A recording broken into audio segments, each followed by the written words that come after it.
Star Wars Rogue Squadron 3 Rebel Strike is the third game in the Rogue Squadron series. It's the sequel to Rogue Leader, which came out for the GameCube a couple years ago when the system launched.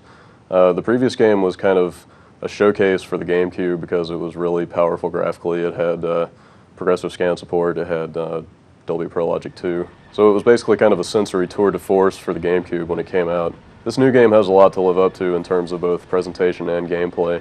And it's a pretty solid package overall. The developer Factor 5 has added quite a bit of new gameplay elements to beef up the experience that players had in the last game. Some of the new gameplay stuff is a little hit or miss, but for the most part, Rebel Strike is a pretty solid package for fans of action games and Star Wars. If you played the last game, Rogue Leader, you're going to be pretty familiar with the way the missions are set up in Rebel Strike. You've got a linear progression of stages that kind of loosely follows the plot lines from the original trilogy.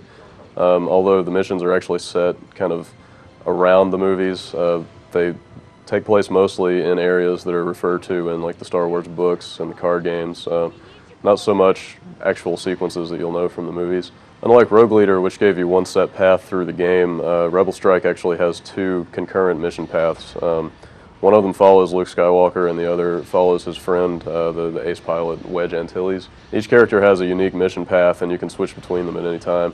So the previous Rogue Squadron games were all about vehicular combat, and that's still basically the case here. Vehicular combat was the name of the game in the last two Rogue Squadron games, and that's basically still the case here. You'll spend most of your missions piloting a lot of the familiar fighters from the Star Wars movies Okay. Like the X-Wing, the B-Wing, the Y-Wing, the Snowspeeder, that kind of thing.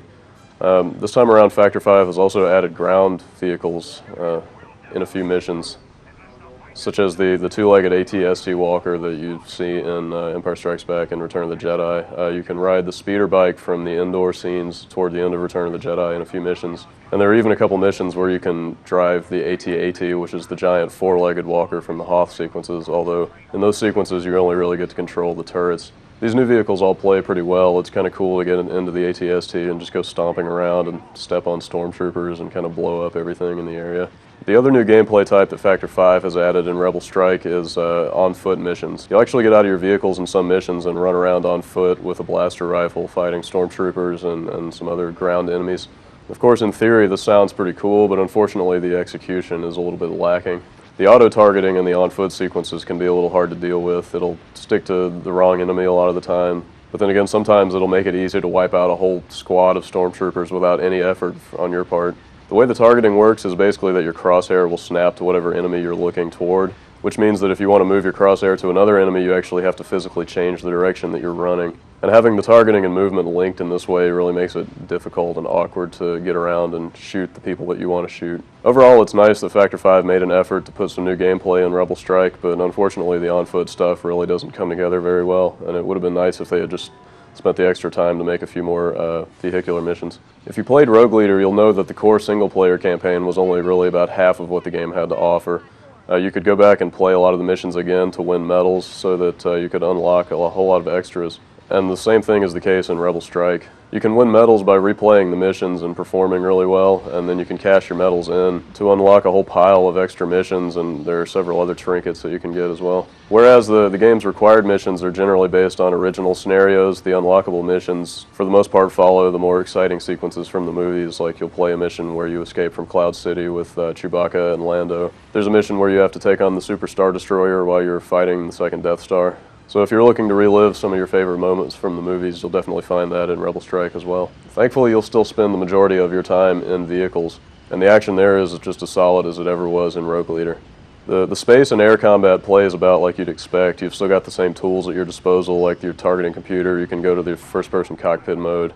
You've got your typical radar. So basically, if you played Rogue Leader, you know exactly what to expect out of the flight portions of Rebel Strike. There are a couple cool new gimmicks that they've added to the flight portions in Rebel Strike. There's one mission where you're fighting AT-ATs in a snowspeeder, but instead of having to use the same old move of just wrapping your tow cable around their legs and tripping them up, you can actually use your tow cable to pick up bombs that are on the ground and swing them into the AT-ATs.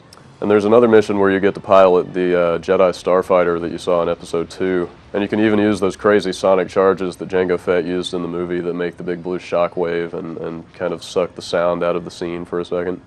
A lot of people looked at Rogue Leader as the game that you used to show off your GameCube when it was new, so With that in mind, Rebel Strike has a pretty big graphical legacy to live up to.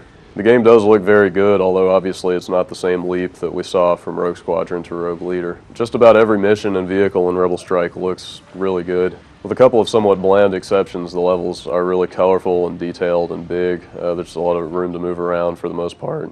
All the ships and the familiar locations in the game look suitably Star Warsy. Everything looks like you'd expect it to, having seen the movies a million times. Some of the characters in the on-foot sequences are a little bit spotty, but for the most part everything looks nice and solid. For the most part, the action in Rebel Strike runs really smoothly. There are definitely places where you can tell it's not 60 frames a second, but the frame rate definitely never gets down to anything you would call bad. In audio terms, if you've seen the Star Wars movies, you should pretty much know what to expect out of Rebel Strike.